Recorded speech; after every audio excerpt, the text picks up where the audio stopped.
What's going on, Packer fans? Welcome back to the Pack a Day podcast. I'm your host, Andy Herman. It is Saturday. I am sure you have things to do, so let's make this one a little bit quicker today. Let's go through some injuries. Let's go through the offensive line. I want to touch base on the defense just a little bit at the end, but let's kind of go through this rapid speed lightning round today. Let's start with the injury list and the injury updates that we get on Friday, and it starts with Washington, right? Some major injuries for Washington. Many of these were expected. Sam Cosmi, Brandon Sheriff, both starters out on their offensive line. Curtis Samuel out at that wide receiver. He does a little bit of gadget stuff, but primarily wide receiver. And then the big one, a couple of big ones, I guess. Antonio Gibson is going to be questionable, and then William Jackson is also questionable.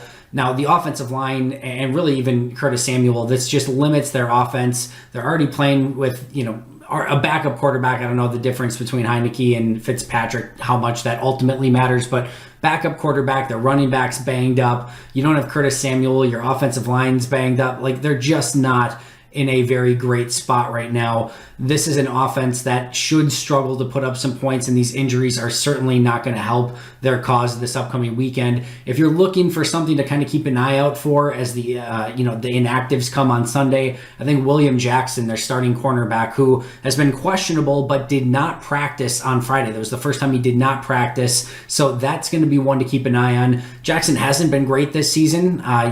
Struggled, in fact, this past week against Kansas City, although most corners can have a tendency to struggle against Kansas City, but he played over 80 snaps just this past week. He looks like he may or may not play. That will definitely be one to keep an eye on as the injury updates come out. These are big potential losses. I do expect Gibson to play. He's been questionable the last couple weeks. He's got a shin issue, continues to play through it. It's probably something that's going to linger, but on Sundays, he's looked just fine when he's been in there. You can't, notice anything different with his style of play. So either way, some major injuries for Washington, and hopefully something that Green Bay can take advantage of. It almost, for the first time in a while, seems like Green Bay might have the better end of the injury stick this week, which hasn't exactly been the case as of late. We did get some good news for Green Bay. Dennis Kelly and Josh Myers, that's not the good news, but Dennis Kelly and Josh Myers are out for this game. That is obviously not good news, but those are the only two players who are ruled out for this game, which is, again, very good news overall that this team seems to be getting at least a little bit healthier. Now, Bakhtiari we'll get to in just a second, and MVS and Jair Alexander still remain out, so it's not like this is a perfect picture of health, but as far as the injury report goes, Dennis Kelly, Josh Myers both out, questionable but practiced. Darnell Savage and Kevin King, they both seem on pace to play, which would be a very nice boost for this Packers secondary. Preston Smith, questionable, did practice on Friday. Sounds like he may still have some hoops to jump through. Even if he could give Green Bay, 30-ish snaps, it would be such a huge advantage for the Packers going into this game, especially with Washington's line banged up. So I think that's going to be the big one. Preston's got a lot of motivation here. His former team, that he finally gets a chance to play against, and then he also has all of those sack incentives and things like that. So this is a game that Preston, I'm sure, wants to play in. Green Bay for sure will be cautious with him, but I have a feeling that Preston's going to have, find a way probably on the field, even if it's only for 20, 30 snaps in some capacity. Of course, there are two injuries that still have, some question marks as to what's going to happen. The first is Dominique Daphne. Now, he could still be activated. That'll be one to keep an eye on Saturday. Does Green Bay bring any players up from the practice squad, and do they activate Dominique Daphne? There could be some moves that take place there. The other one, of course, is David Bakhtiari. Now, I would say shocked would be my level of surprise if David Bakhtiari is active this week. I would put nothing by Bakhtiari, and I would put nothing by the secrecy of Matt LaFleur and the Packers of keeping it totally quiet that Bakhtiari's all of a sudden ready to go and play this week. But I would be shocked. I would be completely shocked. I think, to me, and I mentioned this earlier this week, him sitting this week, practicing for a whole week, him sitting next week on a short week to Arizona, and then reevaluating things from there and seeing how he's feeling, seeing how that that leg is responding. That, to me, by far and away, makes the most sense. I would be shocked if David Bakhtiari plays this week. Not ruled out by any means. They're not going to say that, but I do not expect it in any way, shape, or form. Dominique Daphne could happen, and I think it would be actually a nice boost to the lineup. They don't really have that. I think Josiah DeGuara was sort of meant to be that H-back, fullback type player. He hasn't really been that. He hasn't done that very well.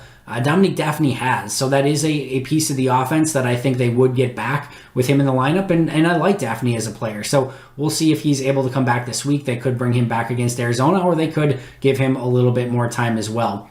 That brings me to my other topic, and I know it doesn't necessarily affect the game this weekend against Washington. I would fully expect Jenkins, John Runyon, Lucas Patrick, Royce Newman, Billy Turner left to right this upcoming week. But what happens when Josh Myers and David Bakhtiari and hopefully this entire offensive line is healthy? The first thing that happens, I will say right now, is that the depth for this team is going to be absolutely incredible along the offensive line. Just realized that I didn't put my microphone close to me, so sorry if it sounded a little off, but we're fixed now. This is what happens when you record at midnight on a Friday, I guess, but apologies for that. But what happens when everyone hopefully is healthy, besides the fact that they will have a tremendous amount of depth? I think personally that the lineup that they'll eventually go with is Bakhtiari at left tackle, Josh Myers at center, Billy Turner at right tackle, and then the guards somewhere between John Runyon Jr. and Elton Jenkins, just depending on what side. John Runyon Jr. has played very well at left guard. Do you want to move him away from that, make him go to the right side, and put Elton where his primary spot has been at left guard, and then see what happens with Runyon at right guard? Or do you feel like, you know what, we can plug Jenkins anywhere and he's going to be good? We'll move him to right guard, and we'll keep John Runyon Jr. at left guard. I feel like if Matt LaFleur is adamant about 5 best guys, to me, in some capacity, that's probably going to be Bakhtiari and Turner on the outside, Myers at center, Elton Jenkins and John Runyon. That's not set in stone, though. There are some other ways. Now, Myers could be out still when Bakhtiari comes back, which could mean an easy slide in of Elton Jenkins at center with John Runyon Jr. at left guard and Royce Newman at right guard. Personally, and I know I am one of the very few who feels this way, I actually like Royce Newman a tad bit more than Josh Myers at this point. You could certainly keep John Runyon Jr. at left guard, put Elton Jenkins at center, and keep Royce Newman at right guard. Do I expect that to happen? No, not at all. And I do think with Myers, he's probably your center for the next, I don't know, hopefully 5-10 years. So just keep him there and don't mess with it. I know a lot of people have talked about, Elton Jenkins potentially moving to right tackle. Listen, Aaron Rodgers has talked about Billy Turner as a potential Pro Bowl right tackle, and he has been very, very solid at right tackle. While I think right tackle could be in the cards eventually for Elton Jenkins, I do not expect that to be the case this year at any point. I don't even expect it to be the case next year, where I still expect Turner to be on the roster and Bakhtiari and Turner to still be the outside players, with Jenkins probably still staying at left guard or right guard. And then the following year, when I expect Jenkins to get a big deal and Billy Turner likely to be gone, that's when I will see and expect a move to right tackle for Elton Jenkins. A lot's can be said and done in that time. And I think the really cool thing here is just the depth and the youth that this Packers offensive line has. Bakhtiari's not going anywhere for the foreseeable future. You got Turner this year and next year almost for sure based on the contract. Jenkins isn't going anywhere anytime soon. You've got Yash, who will be back on next year as well as a swing tackle. Royce Newman. You've got Josh Myers. Even players like Jake Hansen. Like the depth on this team right now is pretty incredible, and I'm very excited. I would love to see your comments below on who you think this year, when everyone's healthy, what's going to be that offensive line from left to right. My very last thing that I want to get to here, I told you it was going to be a little bit of a lightning round today, is I'm going to speak this into the ether here. I am so hopeful, so hopeful. Hopeful might be the wrong word. I hope, though, that at some point this season, we can see this Packers defense at full strength. As I mentioned yesterday on the show, I am very, optimistic of what this Packers defense did against Chicago and some of the things that they might be able to carry over moving forward.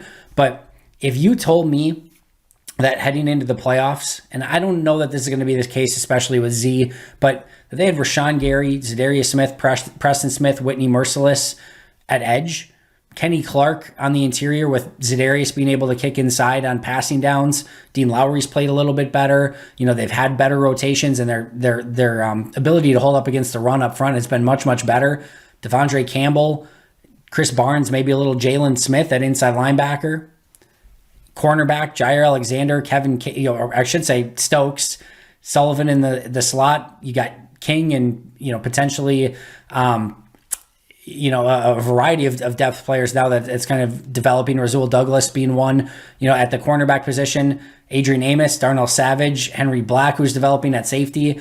If this defense gets healthy at some point, I would love to see what they are capable of at full strength. Are we going to get that? Remains to be seen. Huge gray clouds over this team still with Jair Alexander and Zadarius Smith's injury, but I do feel like this defense is trending in the right direction. Savage should be able to play this week, it looks like. Kevin King might be coming back. We'll see if Preston can play, but I would love at some point to see this defense at full strength and what Joe Barry could do with it now that they're starting to trend a little bit in the right direction. That's going to do it for me today. Thank you so much for joining me. I'll be right back here tomorrow with a game day preview. Enjoy your Saturday, but until next time, and as always, go Pack Go.